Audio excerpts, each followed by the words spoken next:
নমস্কার, আমি জ্যোতিষ সম্রাট বিনয় শাস্ত্রী। আজকে আমার ভিডিও আলোচ্য বিষয় বুধের গোচর ফল নিয়ে।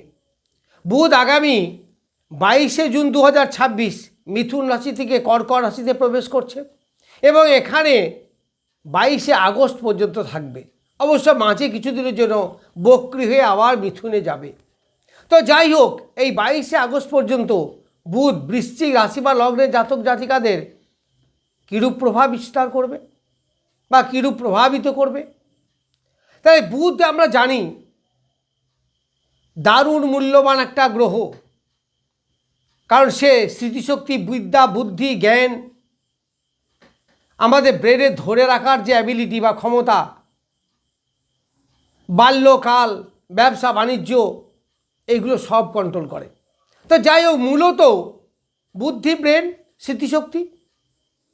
এই বুধ বৃশ্চিক রাশি বা লগ্ন সাপেক্ষে অষ্টমপতি। তাহলে অষ্টম থেকে আমাদের যে বিচারগুলো করা হয় সেই বিচারে দারুণ ভালো ফল দেবে এই সময়। কারণ বেশিরভাগ সময়টা সে থাকবে পুনর্বসু নক্ষত্রে। তাই পুনর্বসু নক্ষত্রে যতদিন থাকবে দারুণ ভালো ফল দেবে। কি দেবে? প্রথমেই হচ্ছে অবস্থার পরিবর্তন। যারা চাকরি করেন, চাকরিতে একটা ডেভেলপমেন্ট, পরিবর্তন। ব্যবসা করলে ব্যবসায় একটা উন্নতি, পরিবর্তন। যারা অকাল সায়েন্সের ব্যবসা করেন, যেমন লয়ার, জ্যোতিষী, সুদের কারবার, এই ধরনের সিক্রেট ব্যবসা যারা করেন, তাদের প্রচুর ডেভেলপমেন্ট হবে। আবার যারা এডুকেশন লাইনে আছেন, প্রাইভেট টিউশন করেন অথবা শিক্ষকতা লাইনে যারা আছেন, সেটা প্রাইভেট হোক আর সরকারি হোক আর যাই হোক না কেন, যথেষ্ট ডেভেলপমেন্ট তাদের হবে। এই বুধ আপনাকে সিক্রেট উপায়ে উপার্জনের রাস্তাকে প্রসারিত করবে। উত্তরাধিকার সূত্রে যাদের ধন সম্পত্তি পাওয়ার যোগ আছে বা সম্ভাবনা আছে, তারা এই সময়ে পেতে পারেন। এই অষ্টম হচ্ছে আমাদের গুহ্যপীড়া বা private part of the body. তাহলে এই সমস্ত পার্টে যদি কোনো রোগ থেকে থাকে, তাহলে তারা নিশ্চিতভাবে ভালো হয়ে যাবে। আবার দাম্পত্য জীবনে একটা সুখময় জায়গা নিয়ে আসবে এই বুধ, কারণ সে অষ্টমপতি, প্রাইভেট পার্ট তার হাতে। আবার নবমে মানে ভাগ্যস্থানে বসেছে, ভাগ্যের একটা আমূল পরিবর্তন অবশ্যই হবে। যারা হায়ার এডুকেশন আছেন, যারা পিএইচডি লেভেল আছেন, তাদের দারুণ ডেভেলপমেন্ট হবে। তাদের এডুকেশনে অনেক সুবিধা হবে, স্মৃতিশক্তি বৃদ্ধি পাবে, সহজেই থিসিস রেডি হবে, স্বল্প সময়ের মধ্যে এডুকেশনে দারুণ সাফল্য এনে দেবে। তাহলে হায়ার এডুকেশন স্টুডেন্টদের জন্য দারুণ ভালো। আবার এই নবম স্থান হচ্ছে পিতৃদেবের স্থান, গুরুজনদের স্থান, বসের স্থান। অফিসে যাদের বস টস আছে বা ঊর্ধ্বতন কর্তৃপক্ষ, তাদের কাছ থেকে নানাভাবে আপনি উপকৃত হবেন, কারণ ভাগ্যস্থানে। আবার যারা বিদেশে আছে বা সাময়িক কালের জন্য বিদেশে ভ্রমণ করতে যাচ্ছেন বা বিশেষ কোনো কাজের জন্য যাচ্ছেন স্বল্প সময়ের জন্য, তাদের দারুণ উন্নতি হবে, খুব উন্নতি হবে। বিশেষ করে এই 22শে আগস্ট থেকে 8ই আগস্ট পর্যন্ত, কারণ এই দীর্ঘ সময় 22শে আগস্ট থেকে 8ই আগস্ট পর্যন্ত সে থাকবে 7 নক্ষত্রে, বৃহস্পতির নক্ষত্রে। এই সময় দারুণ ভালো ফল পাবেন। এরপরে এই বুধ একাদশপতি। একাদশপতি মানে আশা আকাঙ্ক্ষা পরিপূর্ণ, যে কোনো কাজে সফলতা অর্জন, অর্থাৎ এই একাদশ ভাবকে আমরা করি বলি সাকসেসের জায়গা। তাহলে সে যদি বলবান অবস্থায় থাকে, তাহলে নিশ্চিত সাকসেস আপনার আসবে, এতে কোনো সন্দেহ নেই। এই বিদ্যা, বুদ্ধি, স্মৃতিশক্তি, পড়াশুনো, আয়, উপার্জন, এই সব ক্ষেত্রে আপনার সফলতা আসবে। এই বুধ একাদশপতি, তারপরে শারীরিক সুস্থতা যদি কেউ অসুস্থ হয়ে পড়েন, সঠিক টাইমে সঠিক ডাক্তার পাওয়া, সঠিক চিকিৎসা হওয়া, রোগ মুক্তি, এইগুলো সব আপনার সহজেই এইগুলো হতে পারবে। আবার একাদশ বাইরে যাদের সঙ্গে নতুন পরিচয় হবে বা তৃতীয় কোনো ব্যক্তি, এদের কাছ থেকে আমি নানাভাবে উপকৃত হতে পারেন।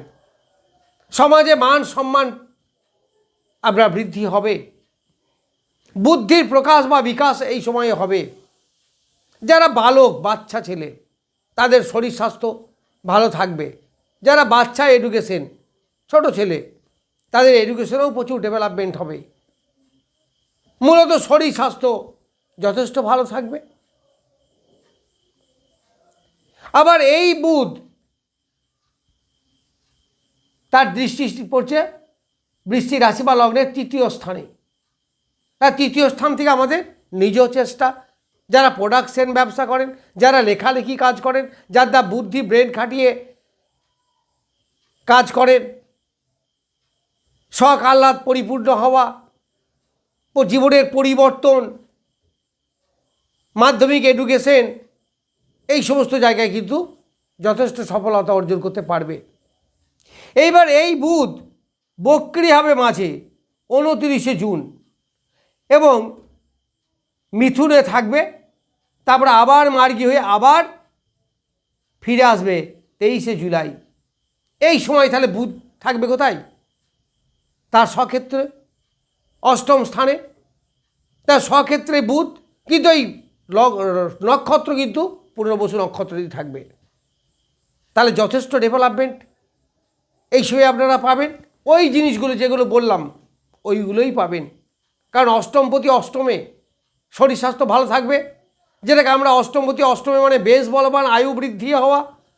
তো এই 2 মাসে তো আয়ু বৃদ্ধির কথা বলা যায় না, তার মানে শরীর স্বাস্থ্য আপনার ভালো থাকবে, এইগুলো কিন্তু আপনি পাবেন। ফাটকা ইনকাম, যারা লটারি কাটেন বা শেয়ার মার্কেটের সঙ্গে জড়িত, এই ধরনের ফটকা ইনকাম, উত্তরাধিকারী সূত্রে পরে সম্পত্তি পাওয়া, এইগুলো কিন্তু প্রত্যেকটা পাবেন। আবার একাদশপতি স্বক্ষেত্রে, তাহলে একাদশপতি স্বক্ষেত্র হয়ে বৃশ্চিক রাশি বা লগ্নের দ্বিতীয় দৃষ্টি দিচ্ছে, তার মানে অর্থস্থানে। তার মানে অর্থস্থানে দৃষ্টি দিলে অর্থ বৃদ্ধি হবে, আয় উপার্জন বাড়বে, পরিবার পরিজনদের নিয়ে আপনি সুখে শান্তিতে কাটাতে পারবেন, আত্মীয় বর্ণের সঙ্গে সুসম্পর্ক একটা বজায় থাকবে। তাহলে দ্বিতীয় এবং তৃতীয় দুটো ঘরকেই প্রভাবিত করবে। তৃতীয় যখন থাকবে ভাই বোন বা জুনিয়রদের কাছ থেকে হেল্প পাওয়া, তাদের সঙ্গে সুসম্পর্ক বৃদ্ধি পাওয়া, এইগুলো সব পাওয়া যাবে। আবার এই বৃহস্পতি যেহেতু নবমে, তাহলে পিতার শরীর স্বাস্থ্য সহ পিতার কাছ থেকে নানাভাবে উপকৃত হওয়া, এইগুলো হবে। এই বৃশ্চিক রাশি বা লগ্ন সাপেক্ষে এই বুধ সব থেকে যেটা বেশি হেল্প করবে সেটা যারা অকাল সায়েন্সের ব্যবসা করেন, যারা হায়ার এডুকেশনে আছেন। এইবার আমি বলি 7 নক্ষত্র তো বেশ ভালো পাওয়া গেল, তাহলে যখন পুষ্যা নক্ষত্রে আসবে তখনও কিন্তু বেশ ভালো পাওয়া যাবে, বেশ ভালো ফল আপনারা পাবেন। ভাগ্যের আমূল পরিবর্তন, ইমিউনিটি পাওয়ার বৃদ্ধি, প্রেম প্রীতির ব্যাপারে অবশ্য খুব একটা লাভ যে হবে তা নয়, বরং সেখানে সতর্ক থাকবেন, না হলে ব্রেকআপও হয়ে যেতে পারে। এই জায়গাটা কিন্তু খুব একটা ভালো ডেভেলপমেন্ট আপনার হবে না, বা অপোজিট সেক্সের কাছ থেকে যে উপকার বা ভালো ব্যবহার কোনোটাই পাবেন না, না পাওয়ারই কথা। আবার যখন এই বুধ 9 নক্ষত্রে আসবে তখন তার নিজের নক্ষত্রে বেশ বলবান। তাহলে বৃশ্চিক রাশিতে 3টে নক্ষত্র আছে, বিশাখা, অনুরাধা এবং জ্যেষ্ঠা। এই প্রত্যেকটা নক্ষত্রতেই মোর অর লেস আপনারা ভালো ফল পাবেন। এই বুধ বৃশ্চিক রাশি বা লগ্নকে জ্ঞানের দিক থেকে অনেক ডেভেলপ করবে। যারা ব্যবসা করেন ব্যবসার প্রচুর আয় উন্নতি আপনার এই সময়ে হবে এবং সঠিক ডিসিশন নেওয়া, যেটা খুব বড় কথা, জীবনে চলার পথে দরকার, সঠিক ডিসিশন আপনি এই সময়ে নিতে পারবেন। তাহলে 7, 8, 9, এই 9 মানে অশ্লেষা নক্ষত্র, তো সেখানে একটু অলসতা আসবে, একটু সতর্ক থাকবেন। দেখুন, ভাগ্যে আমাদের যাই লেখা আছে, চেষ্টা কিন্তু দরকার, কারণ চেষ্টা না থাকলে শুধু ভাগ্যের উপরে বস করে জীবনে উন্নতি করা যায় না। সেখানে কিছু অংশ হবে, কিন্তু এই ভাগ্যের সঙ্গে যদি আপনি আপনার প্রচেষ্টাকে যোগ করেন, তাহলে জীবনে অনেক বড় জায়গায় যেতে পারবেন। আর শুভ সময় সেটাকে কাজে লাগাতে হয়, তাই এই সময়গুলো বেশ ভালো সময়, আপনারা কাজে লাগান। যাই হোক, আমি বুধের গোচর ফল সম্বন্ধে কিছু বললাম বৃশ্চিক রাশি বা লগ্নের উপরে। নমস্কার, আজ এই পর্যন্তই।